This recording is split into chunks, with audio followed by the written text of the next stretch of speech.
Hello, and welcome to Recent Activity, your new favorite entertainment review podcast that attempts to cover every film, every show, all at once. I am your co-host, Andrew Morgan.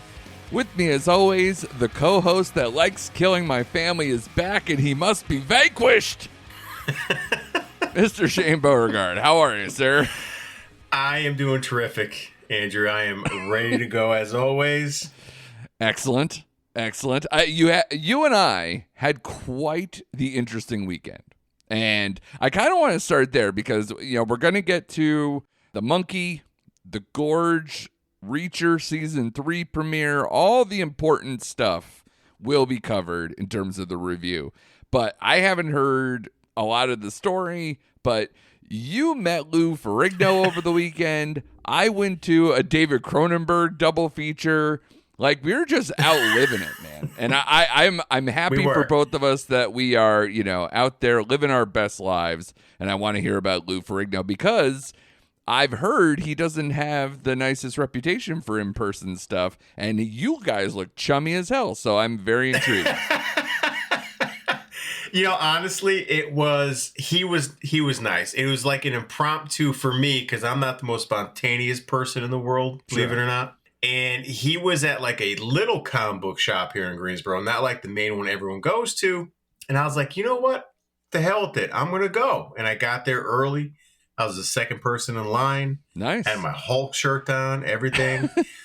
But I can tell he kind of didn't want to be there. You know what I mean? Yeah. Like, I don't know if it's because of his age. When he got there, he kind of complained about the chair he was in because he had like double knee replacement. So like they had to like get a special high chair for him, I guess. Sure, yeah. But like he was nice. Like, listen, I shook his hand. We talked for a minute. But I could tell like the first couple of people, he was trying to get him like just out, like just sign and then out. Yeah. And I'm like, no, sir. We're taking a picture. I'm going to talk to you for about 2 minutes. I've like, you know what I mean? He's nice. So whether you want to listen to it or not, you're going to listen to it. But no, he smiled. He was nice. We talked for like a good 2 minutes. Which is funny. I didn't even talk about the Hulk. I talked to him about the Pumping Iron movie he was in with Arnold Schwarzenegger. Right. So explain the photo. So to primer everybody, the photo you sent me was you and him, but I guess he probably autographed that photo that was in your hand. He did. He had like 6 options. Right. Like 4 were the Hulk, 1 was with him and Stan Lee, and 2 was from his bodybuilding days. And I was like, well, everyone's going to grab the Hulk picture and have him sign it, Right. But I fell in love with him outside of that with bodybuilding and being in Pumping Iron. The fact that you probably don't know this if you've ever seen the movie, but Mike Katz is in that movie, and he was our health teacher at fucking Hamden High School. Oh, that's funny. I didn't know that. Who was in Pumping Iron a lot. And I was like, oh, so I talked to him about that in the movie and all that kind of stuff. And he was nice, but I could kind of tell he was trying to like get the line, wrap it up. Yeah. But no, he was nice, man. I got no ill will. He wasn't rude or anything like that. He was a nice guy. I will always love him, not only just for like the old school Hulk stuff, but also for I Love You, Man. His cameo in that when they were like at his like trying to sell his house. Yes. I love that storyline. I love that movie. So it was just a nice little extra thing to be like, fucking Lou Ferrigno. Love that guy. But that's good. A lot of people there? Yes. When I got there, there wasn't a lot. I'm thinking, oh my God, I feel so bad for him. But as time got closer, the line was wrapped out the door into the parking lot. Oh, good. So I was actually happy to see that. Yes. Nice. Because he's got to be what? 73. Oof. Yeah. Because, again, he's a contemporary of Arnold, and Arnold's got to be pushing that ish. Yeah, he's 76. Really? Wow. Yep. God. The Mona Lisa's crumbling, man. The whole world's coming down, man. It's all coming for us. Listen, I know, man. I told you this a while ago, and I told everyone that knows me. Like, God forbid, once Arnold passes away, I'm going to be inconsolable for about a month. Like, that's just the way it's going to be. Yeah, Sly, Arnold, like even though we know he's having health issues, Bruce Willis will also like any of like the. It's kind of like, and I don't want to bum anybody out, but it's like it's kind of like seeing like your dad, like where like your dad looks like superhero at one point in your life, and like those action stars kind of fill some of that vibe, right? Where it's you see them as these conquering heroes, you don't want to see them on the downfall. You just want to know them for that. And it's so that I'm with you. I'm with you on that. That'll be tough. But speaking of old school, like Arnie and everything, you also had a weekend with watching movies with your daughter, where I love these updates. We talked a little bit off air. So like you watched The Running Man and Fight Club. Is that all? Yeah. Is that? I mean, by the way, I think you're trying to scare your daughter. Possibly by like, here's the two freakiest extensions of the 80s and 90s. Enjoy. Well, it was funny because she brought Fight Club to my attention. I didn't seek her out for it because I didn't think at this age she would even want to see it, or nor she knew what it was. But she was like, all right, I was like, I was a little excited. So I broke out the DVD and I told you off mic, like, she's like, what's that? I'm like, it's the DVD. It's how we watch stuff. Yeah. So I popped Kills into the me old every PlayStation. I know. I watched it. We watched it on my PlayStation, and she liked it. But again, she was at that age where a lot of the underlying themes of the movie went over her head. So she didn't get that deep dive into the movie. The Running Man is like what you see is what you get. Yes. So that's kind of like what she gravitated towards. Stalkers, upload the link. Let's get out of here. Yeah. And save the day. So yeah, it was a great weekend though. Like I was like in love because she came out when I was watching The Running Man. I was 10 minutes in. I was like, I kind of forced her into that one. I was like, you're not doing anything. It's 8:00. You're watching The Running Man with me. So She sat down and we watched it. So it was great. Is she aware that there is going to be a new version this summer? I did. I filled her in on it. And she's actually, because she likes Glenn Powell. Shocker. Yeah. And she was like, yeah, that sounds pretty cool. So yeah, we'll be in the theater together to watch that one. And I'm sure, like most kids, she's going to like the updated version more than the original version. I would imagine. Yeah. Not, contemporary actors, a lot glossier, like no Richard Dawson. Like just the update from Dawson to Domingo is enough to be like, oh, okay, what the hell were we doing back then?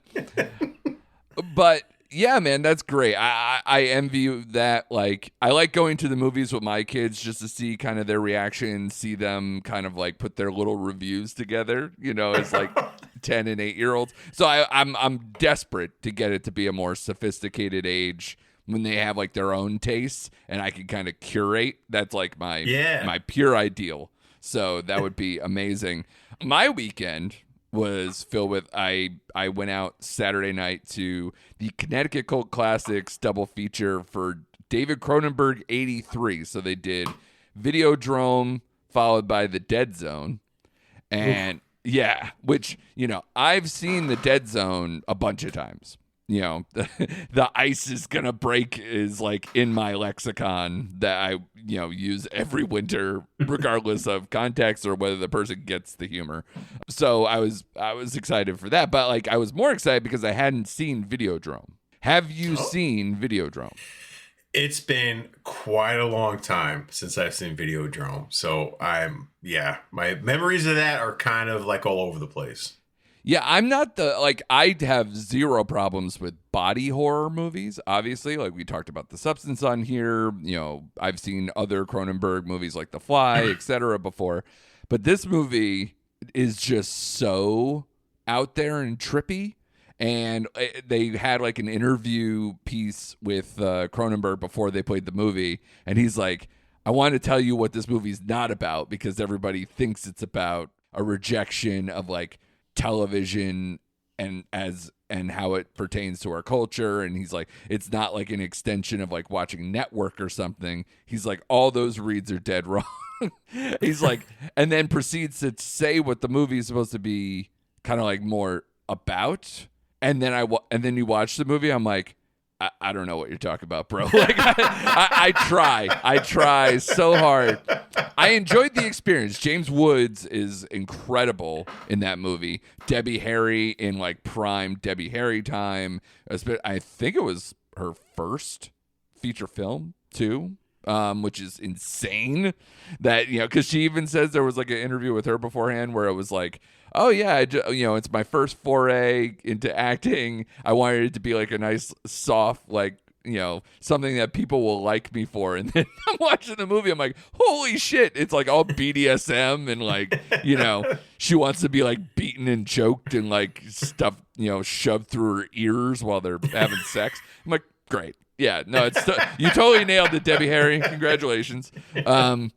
But I like the experience. I liked watching it. Like, I love the old school, like Rick Baker CGI, Christ, makeup effects and everything else that it pertains with that. And like I said, the acting's cool. It's just this movie is just so out there, and like it's one of those that I either need to sit with longer or I need to rewatch to kind of, okay, now that I took in the crazy, let me try to get the subtext behind it and everything else. So that's why I like on Letterboxd I literally just put I watched it. I couldn't even. It's like one of those like, okay, I'll once I wrap my mind around it, then I'll get to it. Well, watching it, as you know, is a feat in itself. So, never mind trying to break it down. It is. And I enjoyed myself. And it's always great to go to those put on by Scary Larry Dwyer and company, and saw John from The Pint and everybody else there. So it's always a good time. It's always a good time to check in with the boys and watch something freaky. So I did enjoy myself there. And then I watched the SAG Awards last night. Shane, are you aware of what happened at the SAG Awards? Nope, not a clue. I do know Conclave won Best Picture. I was told that this morning, but I forgot they were on. I was in my own little world last night. Right. And, so. That's okay. I just, I didn't know if you knew how it shook out. I didn't expect you to, watch any of these things, let alone the SAG Awards. Although, again, being on Netflix, I do always wonder, because it's easier to watch, Right. They still need to, they have some tweaks they gotta, it's not as smooth as watching the Oscars or anything, but still was a good time. Kristen Bell did the hosting. She did like a, do you want to be an actor, and said, do you want to build a snowman thing? And they showed like everybody's like first role, and that was kind of fun. A lot of people in like soap operas and Law and Order and like all these other things, and it's cool to like go back in time and have that stuff. That was really cool. But yeah, as far as like the Oscar shakeout kind of stuff, Conclave wins after they won at BAFTA, and everybody was like, oh, well, of course, it's British. It's going to win, in the British Movie Awards, right? So everybody kind of just fluffed it off like, okay, back to Anora, because Anora's going to win because it won PGA, DGA, and I believe WGA and Critics' Choice. So it was like, all right, Anora it is. Fine, cool. We're all done here, right? And then fucking Conclave wins, and it's like, everybody's like, what's going on? What's happening? And also, because there's been some minor AI backlash stuff with The Brutalist, for the first time, Timothée Chalamet wins Best Actor over Adrian Brody. So now everybody's like, oh shit, is there a momentum shift with that one? Because Brody had won, Golden Globe, and he won all, most of the things to this point. So it was like, oh crap. But Demi Moore won, and so did Kieran Culkin. So you're kind of seeing those kind of cement themselves. But as far as like, this is the most wide open Best Picture has been in that I can recall. Like usually it's like a 2-horse race. Yeah. And like maybe there's an upset, but usually the precursors like these all bear it out. And every precursor, it's like, we don't know what the hell's going on. So it's going to be interesting. Oscars next Sunday. So excited to do that. And hopefully, we can check in with some of our Oscar friends, maybe get them on the pod to do something like that. Maybe like David Long, my buddy over in Britain. He will be very upset to, stay up all night until 4 or 5 in the morning. Oh, God. And then turn around and talk to me. But he does it. He loves it. So maybe that might happen. The Duke of Beddingham, as I like to call him. He's one of my faves. So hopefully we'll have to do that. But here we go, Shane. Let's get to some reviews. We have The Monkey, which was the big one for us. We've been kind of targeting this as a movie of interest. That trailer is bananas. And I don't just say that because it's called The Monkey. I mean, because it's like, what was it? Like baby carriages on fire and people, getting shot and stabbed and this, that, like everything was cool, but it felt like it had a little tongue in cheek to it. So I was like, oh, this could be right up my alley. And of course, this is not only a Stephen King adaptation, which I'm a King head since I was in middle school, but this is also Osgood Perkins' who is fresh off of the success of Longlegs, where I believe it had like a $10 million production and made like 120 million. So people are, in love all around, whether it's, you would think the studios would be into anything that he wants to do next for how much of a multiplier that was. And of course, like critically, it did quite well. So this new one starring Theo James as Hal and Bill Shelburne. He plays the twins that they show. There's a pair when he's, they're in his youth, and then he's the older version of Hal and Bill. And this movie is basically centered around the twin brothers. It starts when they're younger and gets older, but in their youth, Bill and Hal find their father's old monkey toy in the attic. A series of gruesome deaths start. The siblings decide to throw the toy away and move on with their lives, growing apart over the years. But, these things, these cursed objects, Shane, they tend to keep coming back and ruining lives. So this one, is doing pretty good box office, 14.2 million domestic over the weekend, which, I know that doesn't sound like big blockbuster number. However, that's more than Companion did. That's more than Hard Eyes did. So if it's more than Presence did. So as far as like the horror kickoff, this one's doing pretty damn well. Critically, it's kind of up and down. 3.0 on Letterboxd, a 79 Rotten Tomato score with a 60 Rotten Tomato audience score. So a little more critically loved than People. 6.6 IMDb, 64 Metascore. So Shane, I was so pumped to watch this movie, and we talked about it for God knows how long now. And all the ingredients sound delectable to me. I am curious. I will let you start here. What did you think of the monkey? Because I tried to keep it coy. I don't know if you got tipped off to any of my feelings. Nope. So I'm very curious to know how you felt, because I saw other friends of mine and I did not fully agree. So we usually agree. So I'm fascinated to see if we're on point. All right, let's backtrack just a little bit. Sure. Like you, this out of our little horror corridor, this last 5 weeks is probably the one I was looking forward to the most. And after wrapping up our core, walking through the corridor, I would say of all the movies we've seen, this was my least favorite. It was not as good as Presence. It was not as good as Companion. It was not as good as Hard Eyes. I was disappointed in this movie.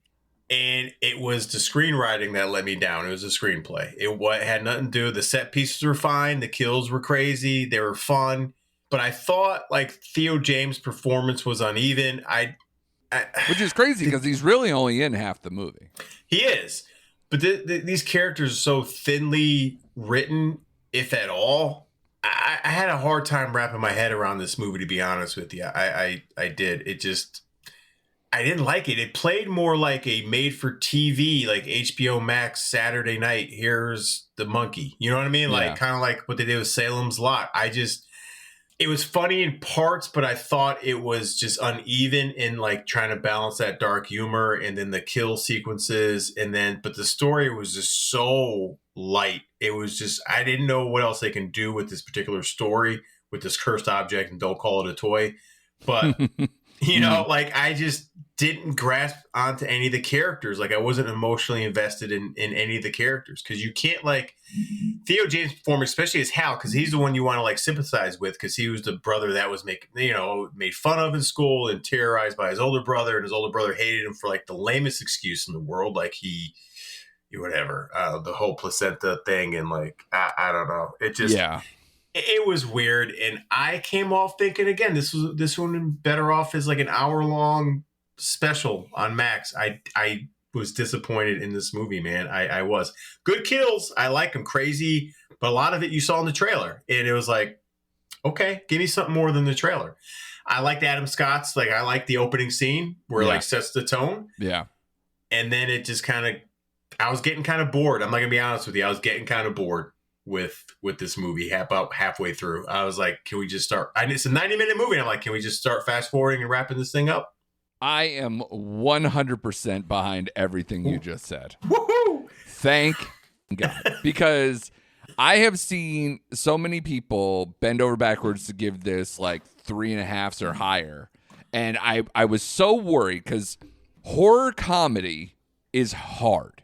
It's really hard because a lot of times you may get a horror film that leans heavier horror, but then throws in some like kind of goofy characters or something. And then that's the horror comedy element. Like I think of like Freddy versus Jason or something like that, where it's like, oh, let's throw a bunch of stoners in here. And then Freddy will do his funny little thing and we'll kind of make this one big horror comedy. And that didn't work for me at all. So I would say this movie, I agree with everything. It has short story disease when short stories really go wrong, where it's like this was made out of like almost like a stream of consciousness from King to where there's no rhyme or reason to anything, which again, a lot of cursed object movies do that. I will be honest. But like this one, for everything that was like a cool kill or like a quick laugh or any of these things, like even the realtor, I probably laughed at more than like half of the actual movie. Yep. But it just didn't work because there was no momentum to these things. There was never like a true kind of setup. The closest thing you got is as you got towards the end where the twins are in the presence of each other and there's a lot more like back and forth and a lot more, you know, something at least attempting at either, you know, characters with backstory or, you know, catching up to some semblance of a plot. But there really isn't. And there's no rules. This is a movie with no rules. Like, it's literally like the monkey will do its thing and something bad will happen is as close to like a rule that you can get. Otherwise, they're like, oh, yeah, we threw this thing down a well, but you know that it can move. Oh, we do? They said that in the movie, and I was like, oh, yeah? Right. Of course. I know that. Of course. And then, like, as they go along, even deep into the movie, they're just like, oh, I tried to make it, you know, kill someone that I wanted to get killed, and that doesn't work either. Like, some of those things started to pile up, so I was getting a little more interested, but I agree with you. Like, the trailer is 100% better than the actual product and put most of all the goods in the trailer. So it kind of took all the fun out of it because there wasn't anything elevated by it at all. And again, like you said, Adam Scott, that opening scene probably is the closest because they didn't show, I don't think, anything from that because I think they really didn't want to tell people that Adam Scott was in it. Like, It was kind of like, aha, you know, kind of like a fun little thing. Elijah Wood's also in this in a small role that was kind of fun. But again, like, this movie is, we've talked about this probably in terms of bottoms before, where these movies where every character is a freak out. Like, there's not many people who are just kind of normal. Everybody's ridiculous. Like, even the mother to be like this kind of like darkly macabre, odd duck, whatever. Like, you know, the kids seem kind of normal. And then, and it's like, and then everybody else is like a lunatic. Like that kid who looks like that Simpsons character with his hair over his face, you know, and they grow up to be a lot more eccentric, or at least the twin we don't see the most is his son is an odd duck. Like, everybody's weird. And that can only go so far, especially when it has no story. It was just kind of like throwing shit at the wall, and some of it will stick because he knows how to do a kill, he knows how to do a joke. And in fact, I thought Oz Perkins as a cameo in this was possibly some of the funniest stuff in there too, but that doesn't work. Like, it's so spotty. There's no momentum, and I can't grasp onto anything. And I'm with you. Like, I got bored. Yeah. I thought the son was probably the most grounded character, if you want to call him that. You know what I mean? Yeah, short-lived, obviously. Yeah, because his storyline was... and they didn't even go into, like, he was trying to connect with his dad and, like, you know, hey, stop throwing me away. But they never, like, dug into that emotional... I don't know. Everything was kind of just washed away. Yeah. I laughed a couple times, like the realtor. I laughed at the twin like reconstructing his suit to fit him. I thought that was funny. Yeah. There's a couple chuckles in here, but like you said, it would have felt better if this was in like a one of those mid stories or beginning story in a new Creep Show movie. I would have like been like, all right, that was okay. But for a full length feature film, I was like, come on, man. That's exactly where my brain just went. I was like, you know what I would like to watch? Osgood Perkins doing like his Creep version Show. of kind. Well, yeah, but like basically like his version of Kinds of Kindness. You know, where it's like three bizarre, like, because he's so bizarre and he likes eccentric characters that are like borderline funny, but also creep the shit out of you. I would love it if he dug maybe. Is there more stuff in Skeleton Crew that he can take from King and then you could kind of piece them all together or whatever? That would be kind of fun. This would have been cool to be a 30-minute thing, like a distilled version of this. But I think you can feel that the stretch. Yep. Like, because there's just not enough there. And it doesn't have enough meat on the bone. So, and this, again, love Theo James. We sung the praises of The Gentleman, and then he is a huge part of that. Obviously, we talked about all the good cameos in here. Let me ask you, though. Did you know that the mother was Tatiana Maslany, a.k.a. She-Hulk? Yep. I didn't pick that up. I was staring at her. I'm like, she looks very familiar, but like they did so much different stuff with her, you know, hair, makeup, and all this stuff. And I don't know if she like lost weight. I don't know what's going on. Like, because she kind of just looked so different to me that I was just like, when they said it later, I was like, oh, really? That's crazy. Yeah, yeah. She did, like, I did recognize her, but I did verify it when I was sitting there, like, that looks like her. And I just remember her from Orphan Black, too. So I was like, that looks like her. So that was her like, breakout. Yeah, and then it was. So I was like, all right, that's interesting, because I didn't know she was in the movie, to be honest with you. So I was like, all right, so she's not dead after She-Hulk. So, you know. Right, yeah. Although the show is. I think that was officially canceled recently. Yes. So, you know, sorry to say that. But good news for her. I was telling you this sort of off air. So the story behind Osgood Perkins is right after Longlegs, he wanted to go right into shooting the monkey. And he started in like pre-production. He was all set to go for shooting.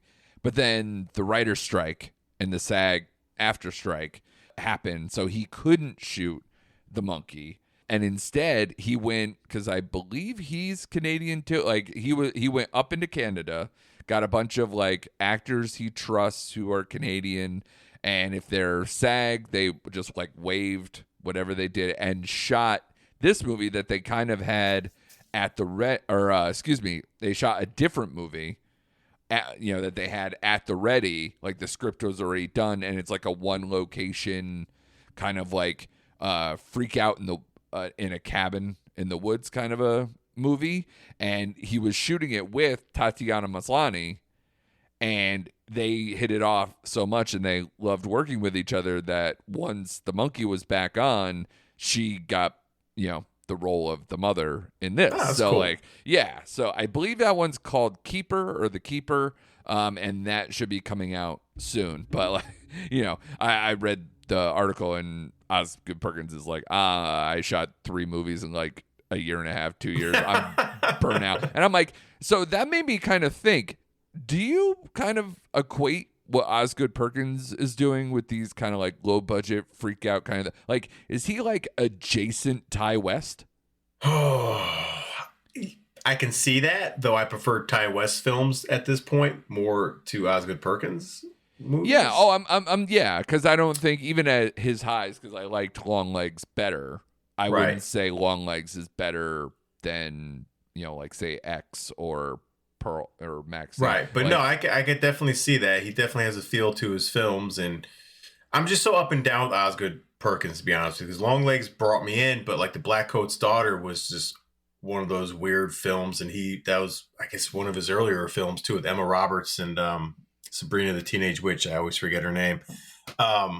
He had that other Netflix movie too that did not get received either. Longlegs was like a huge deal for his career, for sure. But overall, I like his style, and I'm interested in his project, so I will keep watching him as long as he turns them out. Yeah, I like his style. I like his craziness. I want him to just kind of put it all together, Right. I don't know if he has it in him. I'm going to keep giving him the benefit of the doubt because, it's far more interesting than a lot of horror directors. So, and he usually gets a lot of good talent that we like. Obviously, that was the appeal of this, and I'm sad to say it didn't work for me. But how would you score it? To me, I'm like 2.5. Yeah, it's a straight 2.5 for me. Yeah.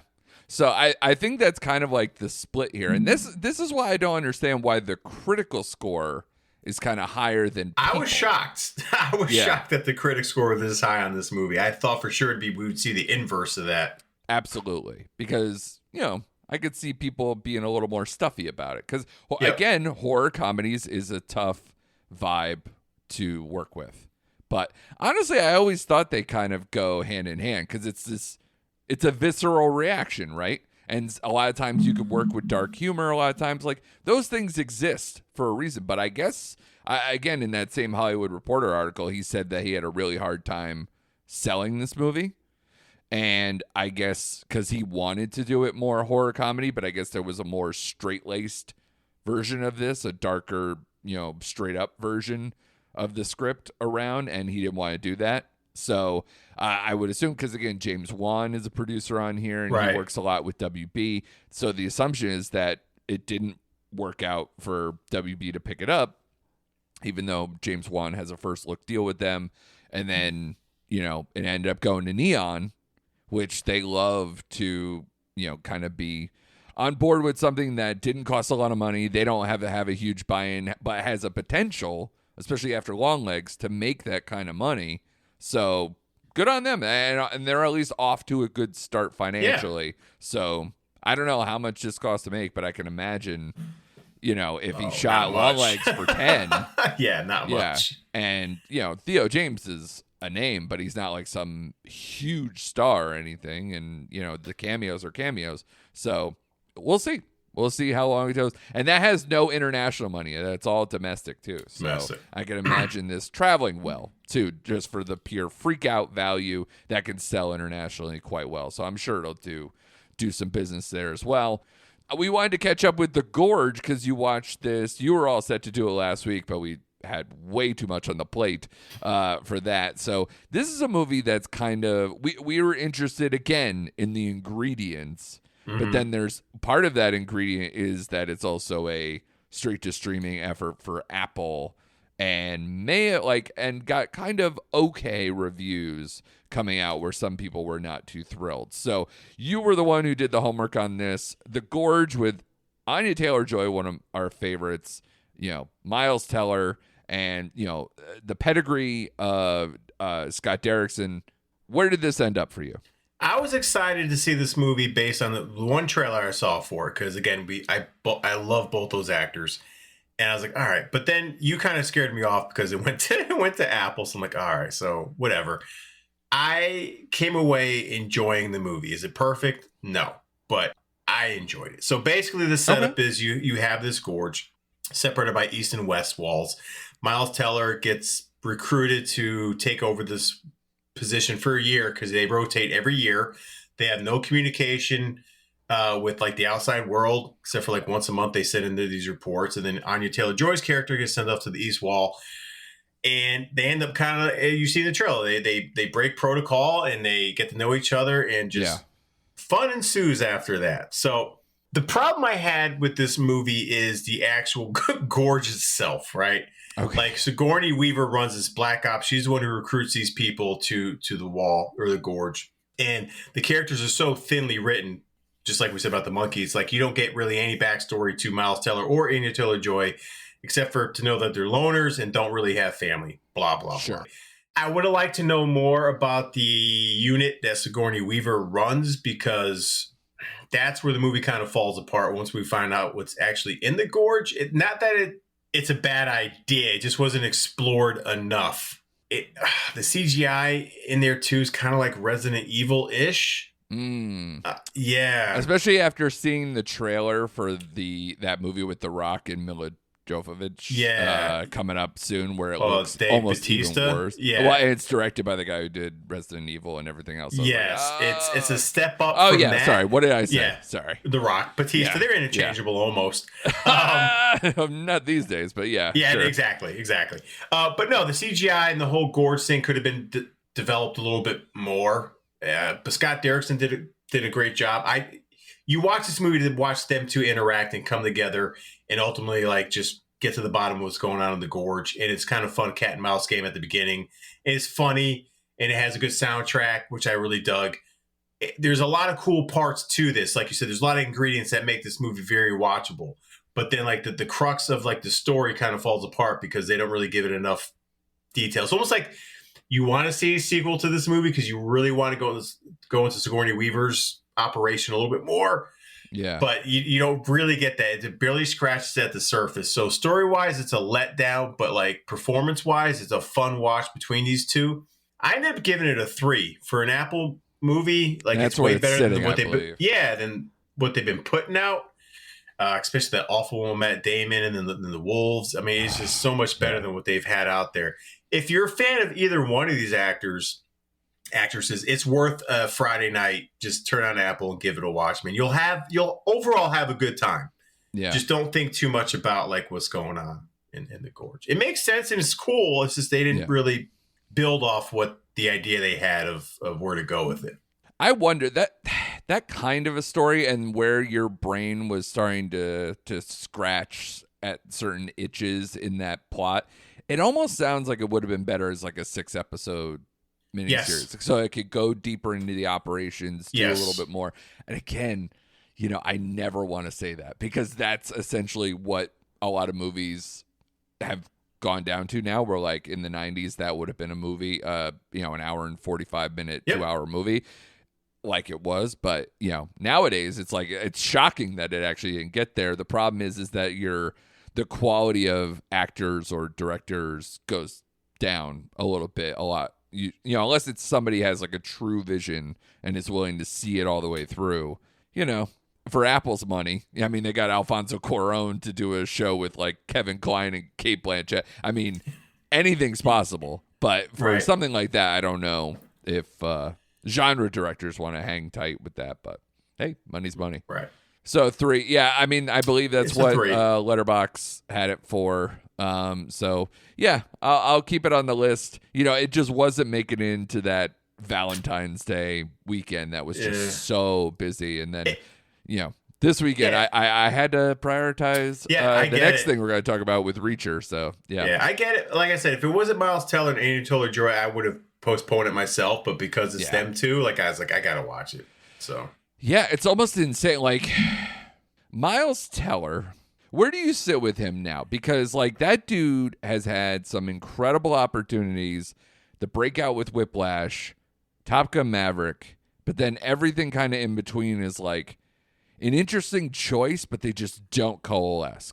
They don't, and I'm so disappointed because I love him and he's great and he's talented and I just want to see everything he's in. And you're right, like Maverick and then Whiplash and even the Paramount Plus Godfather movie he was great, or show he was great in, Yeah. And I'm always expecting him to like break out a little bit more, and he's always like stuck in this perpetual wheel of like just turning out these kind of movies. Right. And I hate to use that moniker, these kind of movies, but you know what I mean? Like you expect him to step up and be where like almost Timothy Chalamet is like, getting recognized more on a higher level. Because to me, he's that talented. He's just, I don't know what he's doing. Yeah.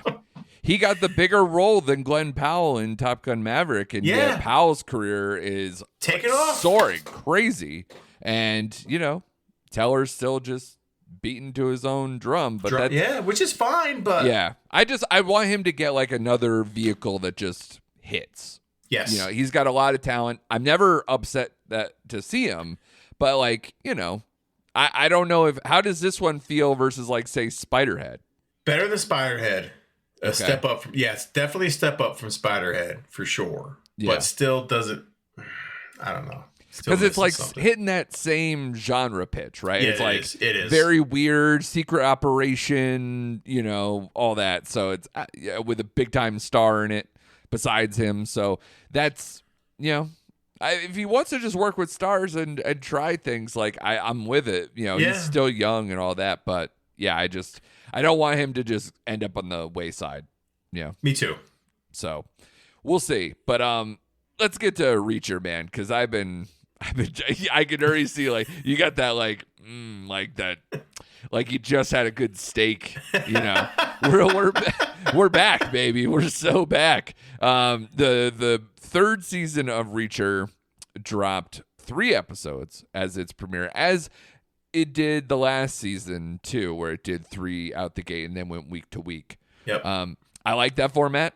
I like that for this show because not only do you need, it gives it that breathing room where it gets you just enough intrigue and into the plot and everything else, and just that feeling, that great feeling of just having Reacher back in some weird, he just, trouble finds him, as he always says. Like, you just get into something to where it's like, oh crap.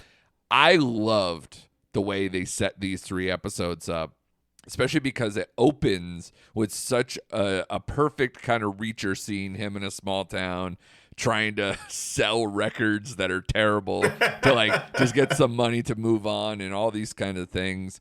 And he hits everything perfect. We know his love of music and he's having a good rapport, all those things. And then all of a sudden hell breaks loose and he's in the middle of a firefight and there's all kinds of things going on. And then as you get into it, you just it all circles back, and I don't want to spoil anything because it's so early for people in this show, but I loved that intro and how they walked it back and how it all kind of came together. And then I also love all the people he's working with, although some of the Boston accents are a little tough, little strong. And also, as I was messaging you, as 2 Connecticut boys, seeing like a New Haven police car, with a canine unit, and they're traveling to New London and all these other things. It's like, woo! It's like little shout outs to, even though it's mostly like Maine and Mass and whatever else, but like the little excursions to Connecticut, it did kind of go, it's so good. But I had a great time, man. I am into this season. I think I'm more than I was with the beginning of season 2, though I thought that really came together too. First season I still absolutely love, but I like that this is kind of a blend of both. He doesn't have like his full squad. He's a little more one-man wrecking crew of sorts, or at least it's limited. But I'm having a good time. How about you? Same here, man. Like, same here. I disagree with you a little bit. I wish they would just fucking put the show all at one time, because I would have stayed up all Friday night to watch this show.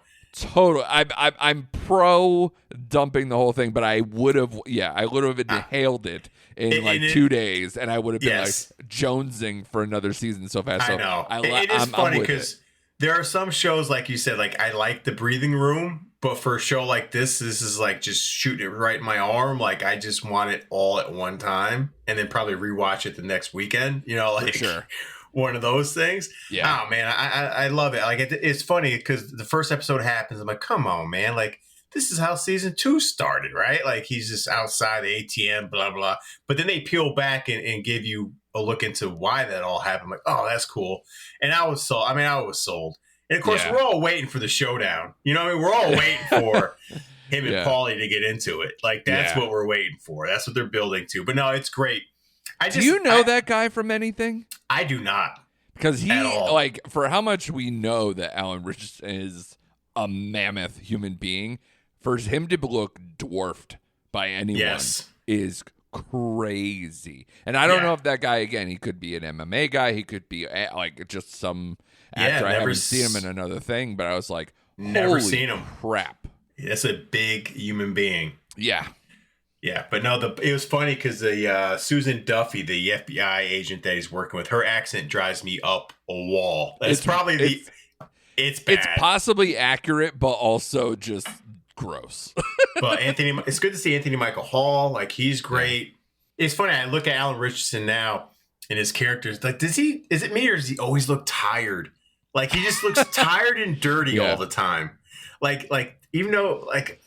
He does. He's got those big bags under his eyes. He looks like he has like just a light dusting all over him all the time. Well, I mean, as far as that matches the Reacher character perfectly. I know it does. Because it does, it's always right? like sleep when you can, and But now it just makes me laugh because I'm like, dude, I know like you only carry your toothbrush with you, but you've been rocking the same underwear now for like ever. Like, can you change? Like, can someone throw him a fresh pair of undies? Yeah. Like, it's that part I'm having fun with now. But no, overall, dude, I'm in. And again, we don't want to like spoil anything for the people who haven't, and I don't know why they wouldn't watch the first 3 episodes already, but right.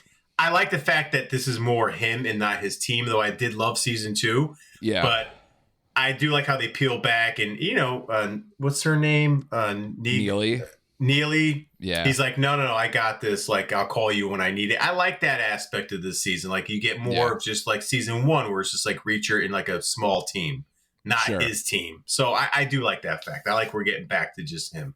Yeah, but I could definitely see because he's already kind of been in contact with her, and there's been some. Sure. I don't know if it's rumored or filmed or whatever, but they were supposed to have a spinoff with her. Yes, they were. And I don't know if that's still in the cards. So if they're going to try to do something, it might be spinning off of this season potentially. So especially because they both seem to know the heavy, like the true possible like villain behind the scenes of this whole thing. So I think if that goes on, it might add extra layers and spin off into something else. So did we talk about that though? Because I don't know. I like Neely a lot in this show, but I don't understand a spinoff of this. I don't either. I don't. Yeah, it's Yeah. Reacher. I don't want to see. Though, I mean, who are we kidding? We'll probably both check it out. But like, I'm not pining for a Neely spinoff or any spinoff of this show. Just keep it to Reacher and his team, and I'm fine. Yeah, and I want to be clear. Like, I probably said the same thing when it came to The Boys, and didn't really care to have this Gen V stuff, and then we ended up loving it. So sometimes you gotta trust the process, trust these people. But I don't know. This is so specific because at least The Boys is an ensemble. It's got like this, behind the scenes intrigue thing like that could be moved into a different context like Gen V where it's on campus and has like a pipeline system for these, kind of superhero stuff or mutant stuff, whatever you want to call it. So that made more sense. This, it would just be another, mystery action. Yeah, it'd be another crime NCIS drama spinoff. thing. Yeah. Yeah. And Here we go. NCIS Sydney, NCIS New Orleans, NCIS. Like, come on, man. Like, I don't want to see it spun off 5 different times. No. I could care less. Like, is it going to be Neely from the files of Reacher? Whatever. It's like, it's so stupid. It's like, all right, whatever you got to Reacher. Yeah, because, I mean, she doesn't have enough star power unless you watch Reacher. So we'll see. That might work. But I am in on this show, and, we love it. So, and as far as its qualifications, this isn't riding from like would the other one start in like a December and went through, and we just couldn't decide whether it like worked for the first half or the end of the year awards or any of that stuff. Thank God we are fully in 2025. Yes, we are. So if it works, we will see you at the halfway point and to go over our best of stuff. The only thing, was there anything from the weekend that you missed that you're like, I need to catch up on this? Because the one thing that's bothering me is the fact that Robert De Niro has like a political thriller on Netflix right now, and I haven't heard anything about it, and I really want to watch it. And I haven't heard a word about it. I kind of want to check it out, but I just didn't have room this weekend, so I'll probably start checking it out this week.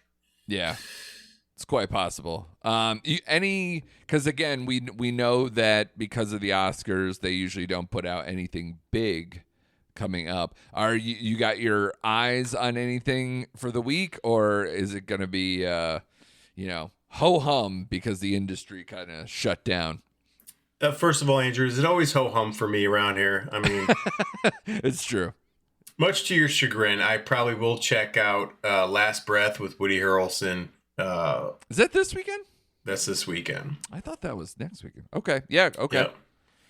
And I can never pronounce the guy's name. The guy from Shang-Chi and the Ten Rings. What's his name? Simu Lee. Yeah, Simu Liu, excuse me. Yeah, Simu Liu. So yeah, it's probably not going to do anything at the box office, and that's probably why it's playing this weekend that the Oscars are on. So right. I don't want to say it's a throwaway movie, but that is the only thing coming out this week, and I am kid-free, so I will probably check that out. Yeah, my local movie theater is like begging people to go see the early release of Novocaine.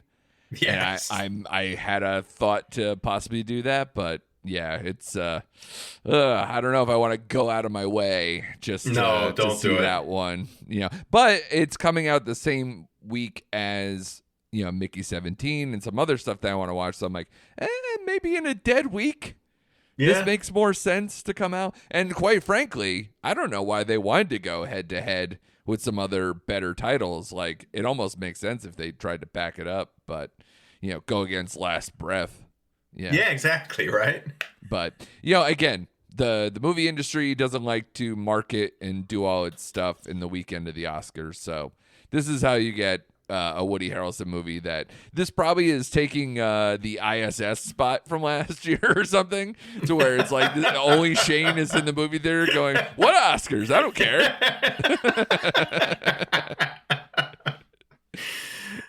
But yeah, man, another exciting weekend. I'm excited to check out the Oscars. I love Conan O'Brien, so at least, hopefully the hosting and the jokes and everything else should be A+.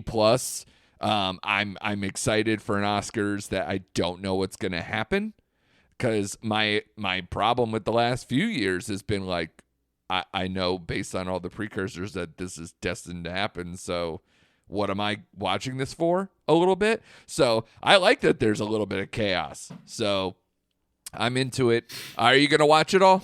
Am I going to watch it? I will. Even like the opening or something? I usually watch the opening. And then I honestly just kind of keep track of it on my phone, and then kind of tune in periodically throughout the show. So Makes sense. And then the next day I'll watch like the clips of like people presenting and all that kind of stuff. So I'm not fully engaged. I'm half engaged. You are a modern teenager, sir. Congratulations. I just dipped my toe in. Yep. It's like kids who only watch NBA games on Twitter highlights. Yeah. That's how I am with the Oscars, or whatever. I try, but it would have been a different case if I watched the majority of them. I'd have a little more. There are some years where I do, because I have an interest in like who's going to win, because I've seen 80% of the movies that are being nominated or talked about. This is one of those years where I've only seen like 20% of the stuff being bannered about. So is that right? Even with all that we freaking watch, you still haven't. Well, I'm talking more like the best picture stuff. That's like the best picture stuff. I've only seen a handful. So, did you ever check out like you have? Because I was about to say, like, I don't think you've watched like A Complete Unknown unless you, ventured out or any of that stuff. And still behind on that one. Yeah, so I'm sure there's quite a few, because if I'm still a couple behind, so I can imagine. That usually happens. Every year I just go, that's probably not going to win, and I've gotten to this point without watching it. Fuck it. And it just goes to the wayside. But yeah, because, we got to prioritize things like The Monkey. Yeah. Over watching some foreign film that might actually, fill my soul or try to challenge me in some way. So that's what we do here, guys. If you're first time, now you get it. Shane and I work well that way. So thank you, sir. As always, great job. At Recent Act Pod on the socials. Be sure to subscribe so you don't miss any episodes as we break down all the kinds of crazy that's going to happen. We'll probably talk a little Oscars. We got, Shane watching Woody Harrelson for God knows what reason. We have all of it, guys. So be sure to come back next week for more recent activity.